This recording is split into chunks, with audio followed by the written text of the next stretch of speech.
राधे राधे प्यारे दर्शकों, आज हम चर्चा करते हैं नीच भंग राजयोग की।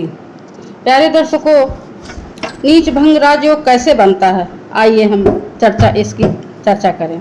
हमारे प्रिय दर्शकों, आज नीच भंग राजयोग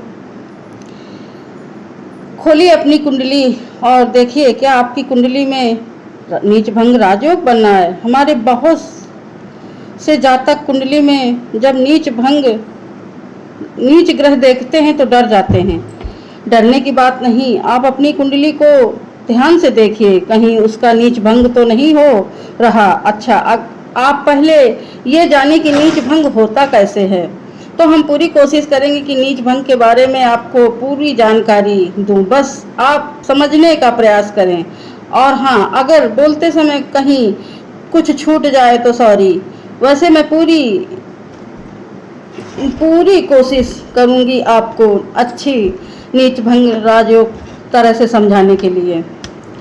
नीच भंग राजयोग बताने का प्रयास कुंडली में केंद्र के भाव में आपको पता हो 1, 4, 7, 10 ये कुंडली में केंद्र भाव कहलाता है। नीच भंग राजयोग जब केंद्र में बनता है तो ज़्यादा ऊंचाई देता है, राजनेता मंत्री विधायक तक की कुर्सी में बैठाता है। जब केंद्र में बने 1, 4, 7, 10 भाव में हमारे दर्शकों कुंडली में जब कोई ग्रह कमजोर या अपनी नीच राशि में केंद्र में बैठे और उसका नीच भंग हो रहा हो तो फर्श से अर्श तक, कहने का तात्पर्य राजाओं जैसा जीवन देता है। आइए जानते हैं कैसे बनता है नीच भंग राजयोग।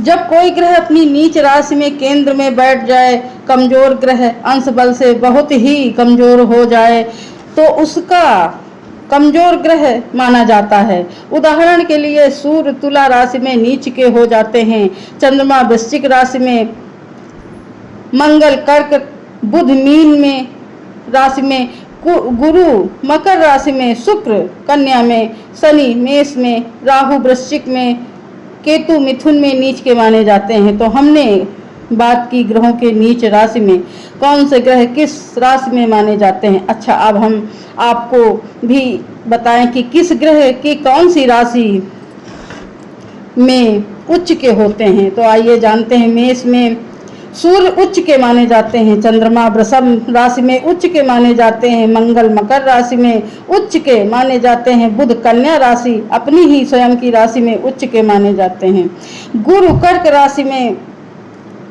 शुक्र मीन राशि में उच्च के माने जाते हैं, शनि तुला राशि में उच्च के माने जाते हैं, राहु वृषभ व मिथुन ये 2 राशियों में उच्च के माने जाते हैं, केतु वृश्चिक व धनु में उच्च के माने जाते हैं। प्रिय दर्शकों, हमने जाना कौन सा ग्रह किस राशि में उच्च के होते हैं। तो नीच भंग को जाने, जब कोई ग्रह अपनी नीच राशि में केंद्र में बैठ जाए और जिस राशि में बैठा हो उस ग्रह का राशि स्वामी ग्रह उसी राशि में युति करे या फिर उस राशि का उच्च ग्रह युति या दृष्टि संबंध करे, कहने का मतलब उस राशि का उच्च का ग्रह देखे या युति हो, एक भाव में एक साथ बैठे तो ये बनता है नीच भंग राजयोग। क्योंकि जब स्वामी ग्रह या उच्च का ग्रह देखे या साथ बैठा हो तो वो अपनी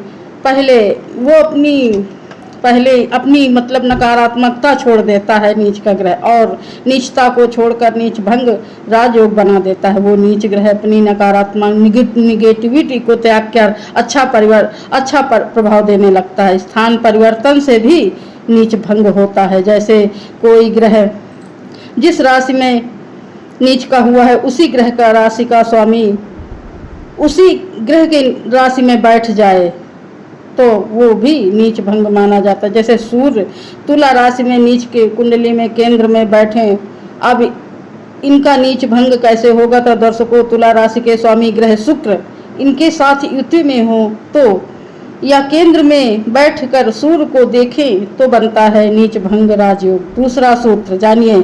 शनि की नीच राशि हुई मेष, जब शनि केंद्र में नीच राशि में मेष में बैठे तो मेष राशि का स्वामी ग्रह बनता है मंगल। अब मंगल या शनि के साथ युति में हो या फिर शनि के दृष्ट डाल रहे हो या फिर शनि की राशि मकर कुंभ में बैठे हो तो बनता है नीच भंग राजयोग।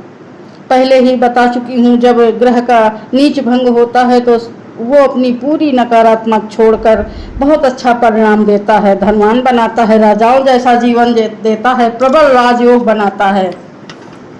अच्छा, एक सूत्र और जानिए। यदि नीच का ग्रह लग्न या चंद्रमा से केंद्र में हो और उस पर उच्च ग्रह की दृष्टि हो तो भी नीच भंग राजयोग माना जाता है।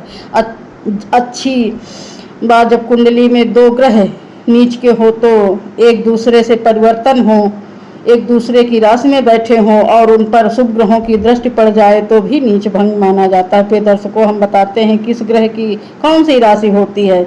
मेष व वृश्चिक के स्वामी मंगल मकर में उच्च के होते हैं। वृषभ व तुला के स्वामी शुक्र हैं और मीन इनकी उच्च राशि होती है। मिथुन व कन्या के स्वामी बुध और बुध अपनी ही कन्या राशि में उच्च के होते हैं। चंद्रमा को सिर्फ एक ही राशि कर्क के स्वामी हैं, वृषभ में उच्च के होते हैं। सूर्य को सिर्फ एक ही राशि सिंह के स्वामी हैं। मेष में सूर्य उच्च के होते हैं। धनु मीन के स्वामी बृहस्पति हैं और कर्क राशि में उच्च के होते हैं। मकर कुंभ के स्वामी शनि हैं और तुला में उच्च राशि में होते हैं। तो प्रिय दर्शकों, कैसी लगी जानकारी कमेंट में जरूर बताइए। लाइक और सब्सक्राइब करते रहना,